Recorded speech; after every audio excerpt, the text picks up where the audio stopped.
Ողջույն բոլորին, այս տեսանյութում հունվարի 15-ի լուսնային օրացույցն է։ Մինչև ժամը 08:00 կլինի դեռ լուսնային 26-րդ օրը։ Սկսված ժամը 08:00-ից մինչև հունվարի 16-ը ժամը 09:02 կլինի արդեն լուսնային 27-րդ օրը։ Այսօր լուսինը կանգնած դիրք չունի։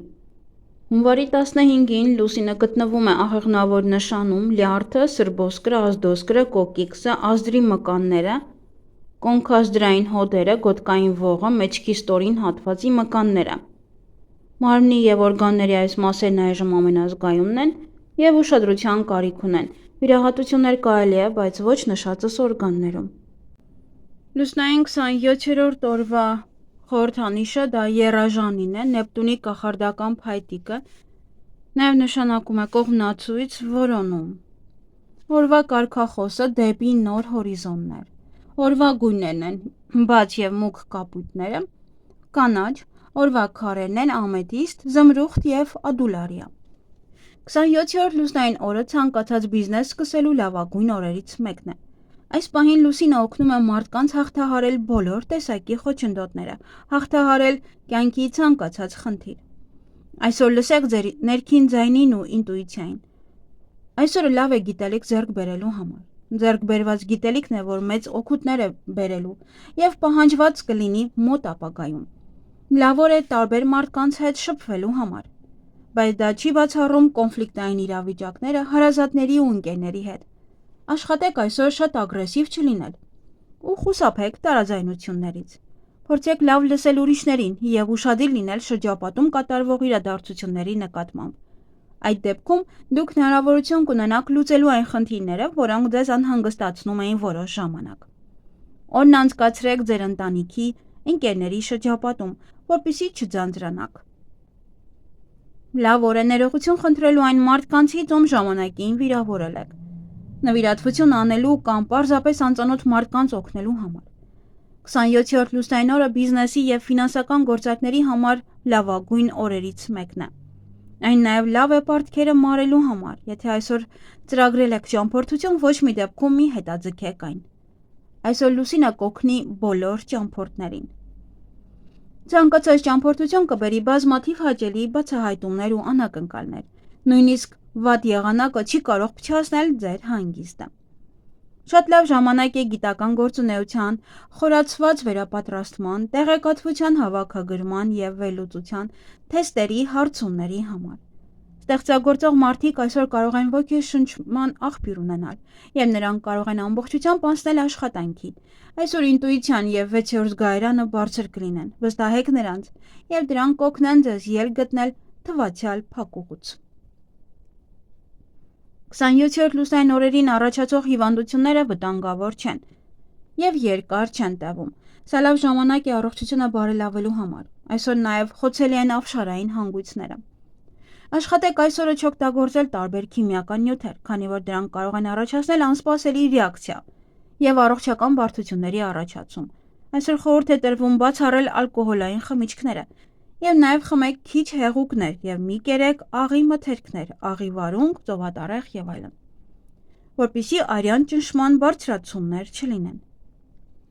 Խորհուրդ չի տրվում ծանր ֆիզիկական աշխատանք կատարել։ Եթե հոգնած եք զգում, փորձեք անպայման հանգստանալ։ Բարենպաստ օր է բոլոր տեսակի տնային գործերի համար, սակայն վերանորոգումն ու շինարարությունը խորհուրդ չի տրվում սկսել այսօր, բայց ավելի լավ է ավարտին հասցնել սկսած գործը։ 27-րդ լուսնային օրը լավ շրջան է բիզնեսով զբաղվելու համար, բայց չի բացառվում, որ այս շրջանը նույնպես կարող է հղի լինել վտանգներով։ Լավ նայեք ֆինանսական գործարքներին, ուշադիր ուսումնասիրեք փաստաթղթերը, նոր պայմանագրեր կնքելու համար։ Այս լուսնային օրերին բարեգործությանը ուղղված միջոցները ստեղծում են բարենպաստ կարմա և հետագայում վերածվում շահույթի, և ոչ միայն հոգևոր, այլև նյութական։ Լուսնային 27-րդ օրը բարենպաստ է ռոմանտիկ ժամադրությունների ու հանդիպումների համար, բայց միայն այն դեպքում, եթե դրանք տեղի են ունենում հանգիստ կամ մեկուսի վայրերում։ Եթե որոշել եք հարսանիք անել 27-րդ լուսնային օրը, ապա հիշեք, որ հարսանիքը պետք է լինի հանգիստ և որքան հանգիստ լինի տոնակատարությունը, այնքան ավելի ամուր կլինի ընտանիքը։ Ընդհանրապես լավ ժամանակ է ընտանիք կազմելու համար, հատկապես հասուն և բարդ զույգերի համար։ Եվ նաև լավ ժամանակ է պայմանավորված ամուսնության համար, հարմար օր է նաև նշանադրության համար։ Եթե ցանկանում եք սանրվածք քանել 27-րդ լուսնային օրը, ապա հիշեք, որ ձեր մազերը շատ դանդաղ են աճելու։ Բայց դրանում կա նաև դրականը, քանի որ դուք կկարողանաք երկար պահպանել ձեր սանրվածքը։ Մազերը ներկեք բնական նյութերով, դա ձեզ առողջության և հարստության էներգիա կհաղորդի։ 27-րդ լուսնային օրը բեղմնավորված երեխաները հաճախ նման են իրենց ծնողներին, հատկապես եթե ծնողները նուրբ և բարի մարդիկ են։ Նման մարդը բարի է, սիրող և համբերատար, բայց հարկավոր չէ չարաշահել նրա համբերությունը, հակառակ դեպքում նա կարող է զայրույթի ժամանակ չմտածված գործողություններ կատարել։ 27-րդ լուսնային օրը ծնված երեխան թույլ բնավորությամբ և փափուկ մարմնով կլինի։ Նրա տրամադրությունները անընդհատ կփոխվեն։ Այսօրը հաճախ ծնվում են ճանապարհորդներ, թափառաշրջիկներ, երազողներ և միստիկներ, ունակ են իդեալական սիրելու, բայց եթե դրան չհասնեն, կարող են ընկնել մելամաղձության մեջ, խորտակվել, հարբել կամ սկսել թմրանյութեր օգտագործել։ Եթե ձեր ծնողներին չի հաջողվել սովորեցնել ձեզ ինքնուրույն որոշումներ կայացնել և պաշտպանել դրանք որպես երեխա, ապա հասուն տարիքում դուք դժվար ժամանակ կունենաք։ Եվ այսօրվա երազների պատկերները շատ խորհրդանշական են և պահանջում են ճիշտ մեկնաբանություն։ 27-րդ լուսնային օրերի երազներն իրականանում են։ Երազները պարունակում են շատ օգտակար տեղեկություններ, բայց շատ դժվար է ճիշտ մեկնաբանել։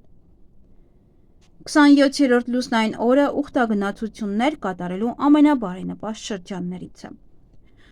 Հավելյալ քարերը՝ զմրուխտ, լազուլի լապիս, յասամանագույն թափանցիկ ամեթիստ, ադուլարիա, վարդագույն և ազնվամորու քվարց։ Ինչ կարելի անել այս լուսնային օրը։ Նոր ծրագրեր և նախագծեր, ճանապարհորդություններ, գործուղումներ, գործունեության ոլորտի փոփոխություն, առաջ խաղացում, ֆինանսական գործարքներ, առողջ ապրելակերպ, հանդիպում և հաղորդակցություն, բարդ և աշխատատար գործընթացներ։ Եվ ինչից պետք է խուսափել այս լուսնային օրը՝ ալկոհոլից, էքստրեմալ սպորտաձևերից և խաղամոլությունից։ Եվ այսօր բարենպաստ է մաքրել լյարդը, դեղորայք ընդունել, նիհարելու համար է բարենպաստ, եթե ուզում եք դիետա պահել իհարկե։ Դուրս գալ աշխատանքից, ֆինանսական գործարքների համար է բարենպաստ, հարցազրույցի համար է բարենպաստ, նաև կենդանիներին ամորձատելու համար, ամուսնալուծության համար, սափրվելու համար, իսկ այգեգործության համար բարենպաստ է պղպեղի ցանումը, հավաքել կաղամբը, լոլիկի սածիլները, լոլիկ հավաքել, կարտոֆիլի բերքահավաք, կարտոֆիլը պահելու համար, խնձոր քաղել, ելակի տնկում, նաև բարենպաստ ոչինչ չունենք։ Այսքանը սիրելիներս, ձեզ հաճելի օր եմ մաղթում։